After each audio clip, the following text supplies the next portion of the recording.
नमस्कार दोस्तों, हमारे यूट्यूब चैनल आर सेक्टर में आप लोगों का स्वागत है। इस वीडियो में भारतीय संविधान के भागों का वर्णन किया गया है। किस भाग में कौन सा विषय है और उसमें कितने अनुच्छेद शामिल हैं और कौन सा भाग बाद में भारतीय संविधान में जोड़ा गया है।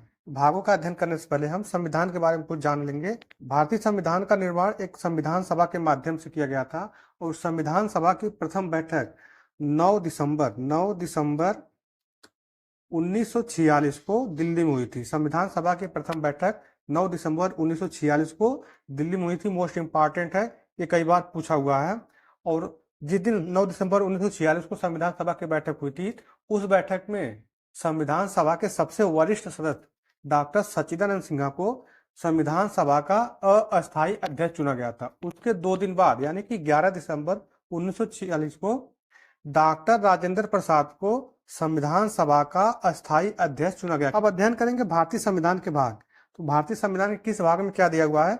भाग एक में कौन सा विषय है। भाग एक में संघ और उसका राज्य क्षेत्र दिया हुआ है, यानी कि भारत संघ और उसके जो राज्य क्षेत्र हैं उनका वर्णन किया गया है। और भाग एक में केंद्र शासित प्रदेशों का वर्णन नहीं किया गया। केंद्र शासित प्रदेशों का वर्णन एक अलग भाग में किया गया है। भाग एक में संघ और उसका राज्य क्षेत्र है और यह अनुच्छेद 1 से लेकर के 4 तक है। अगला भाग है भाग दो में नागरिकता का वर्णन किया गया है और नागरिकता का विषय अनुच्छेद 5 से लेकर के 11 तक दिया हुआ है। अगला भाग है भाग तीन में नागरिकों के मौलिक अधिकार यानी कि नागरिकों के मूल अधिकारों का वर्णन किया गया है और नागरिकों के मूल अधिकारों का वर्णन अनुच्छेद 12 से लेकर के 35 तक किया गया। मोस्ट इंपॉर्टेंट है, भाग 3 में नागरिकों के मौलिक अधिकार या मूल अधिकारों का वर्णन है और यह वर्णन संविधान के अनुच्छेद 12 से लेकर के 35 तक किया गया है। नेक्स्ट है भाग 4 में राज्य के नीति निर्देशक तत्वों का वर्णन यानी राज्य के नीति निर्देशक सिद्धांतों का वर्णन है और भाग 4 में राज्य के नीति निर्देशक सिद्धांतों का वर्णन अनुच्छेद 36 से लेकर के 51 तक दिया हुआ है। और नीति निर्देशक तत्वों का विषय भारतीय संविधान में आयरलैंड के संविधान से शामिल किया गया है। मोस्ट इंपॉर्टेंट पॉइंट है, मूल अधिकारों को संयुक्त राज्य अमेरिका के संविधान से शामिल किया गया है और नीति निर्देशक तत्वों को आयरलैंड के संविधान से शामिल किया गया है।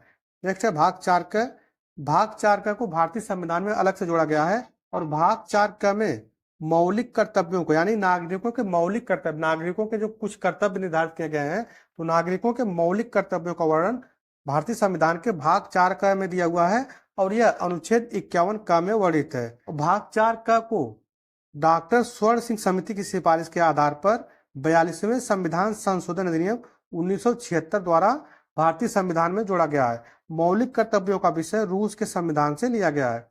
तो भाग 4 का में नागरिकों के मौलिक कर्तव्यों का वर्णन है और यह वर्णन संविधान के अनुच्छेद 51 का में दिया हुआ है।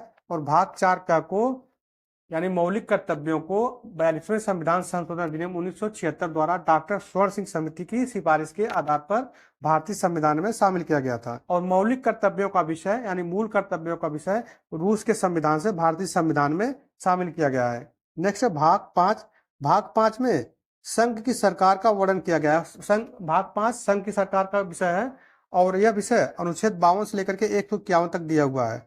तो संघ की सरकार में राष्ट्रपति, संसद में लोकसभा और राज्यसभा दोनों, उच्चतम न्यायालय, भारत के नियंत्रक एवं महालेखा परीक्षक यानी कि जो केंद्र स्तर पर कार्य करते हैं उनको संघ की सरकार में शामिल किया जाता है। और भाग 5 संघ की सरकार का वर्णन करता है और यह वर्णन भारतीय संविधान में अनुच्छेद 52 से लेकर के 151 तक किया गया है। नेक्स्ट है भाग 6 में राज्यों की सरकारों का वर्णन है। तो भाग 6 में राज्य की जो सरकारें हैं उनका वर्णन किया गया है और यह वर्णन संविधान के अनुच्छेद 152 से लेकर के 237 तक है।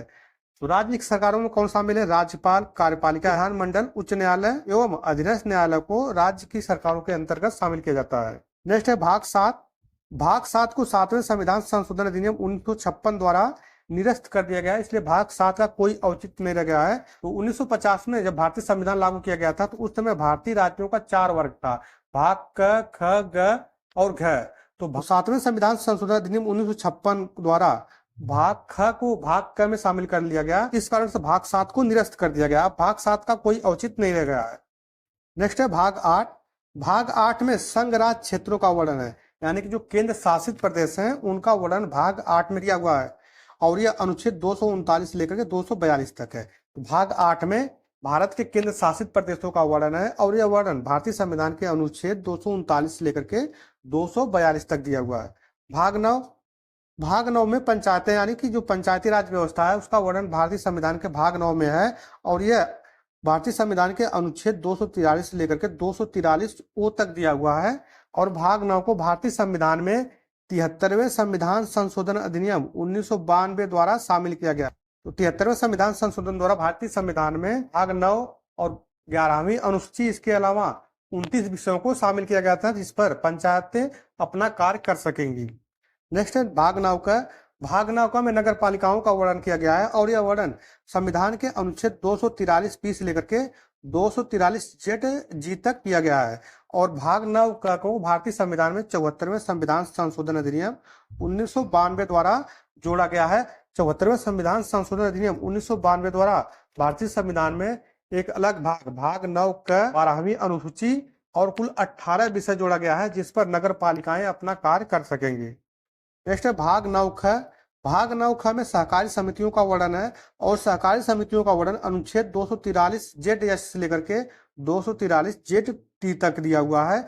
और सहकारी समितियों को भारतीय संविधान में 97वें संविधान संशोधन अधिनियम 2011 द्वारा जोड़ा गया है।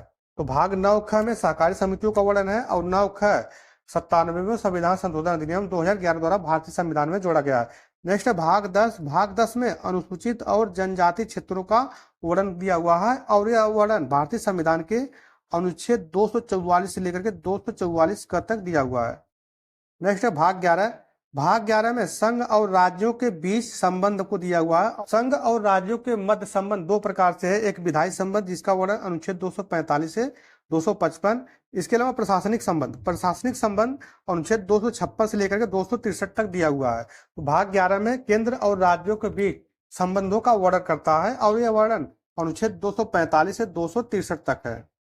नेक्स्ट है भाग 12। भाग 12 में वित्त, संपत्ति, संविदाएं, ऋण लेना, संपत्ति का अधिकार आदि का वर्णन दिया हुआ है और यह वर्णन संविधान के अनुच्छेद 264 से लेकर के 300 क तक दिया हुआ है। प्रारंभ में संपत्ति का अधिकार मूल अधिकार था किंतु 44वें संविधान संशोधन अधिनियम 1978 द्वारा संपत्ति के अधिकार को मूल अधिकारों की श्रेणी से निकाल करके भारतीय संविधान के भाग 12 में अनुच्छेद 300 क के तहत शामिल कर दिया गया है। नेक्स्ट भाग 13। भाग 13 में दिया हुआ कि भारत के राज क्षेत्र के भीतर व्यापार, वाणिज्य एवं समागम का वर्णन है। यह वर्णन अनुच्छेद 301 से लेकर के 307 तक है। नेक्स्ट भाग 14। भाग 14 में संघ एवं राज्यों के अधीन सेवाओं का वर्णन है और यह सेवाएं अनुच्छेद 308 से लेकर के 323 तक है। नेक्स्ट है भाग 14 क। भाग 14 क में अधिकरण दिया हुआ है और भाग 14 क भारतीय संविधान में बाद में जोड़ा गया है, 42वें संविधान संशोधन अधिनियम 1976 द्वारा जोड़ा गया है। भाग 14 का अधिकरण के रूप में है और अधिकरण में अनुच्छेद 323 क और अनुच्छेद 323 ख शामिल है। नेक्स्ट भाग 15। भाग 15 में निर्वाचन दिया हुआ है।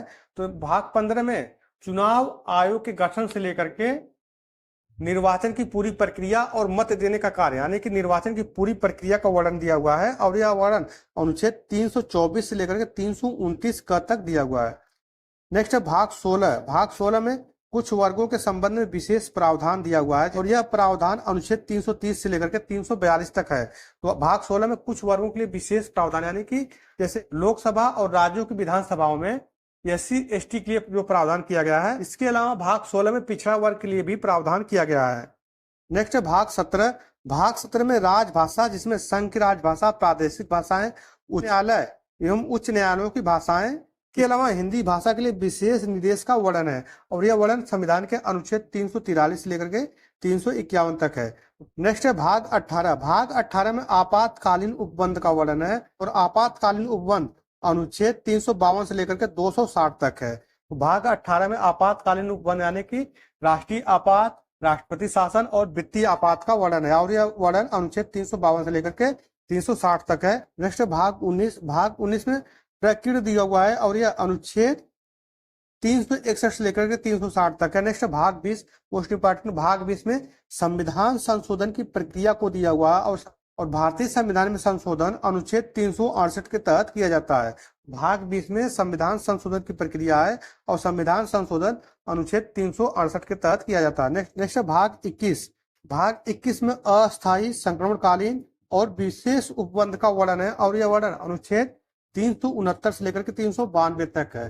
तो 22 में संविधान का संक्षिप्त नाम और उसका हिंदी में प्राधिकृत पाठ है। यदि संविधान में कोई संशोधन होता है, कोई भी प्रावधान जोड़ा जाता है, तो उसको अंग्रेजी के अलावा हिंदी में भी प्रमाणित प्रति के रूप में जारी किया जाएगा।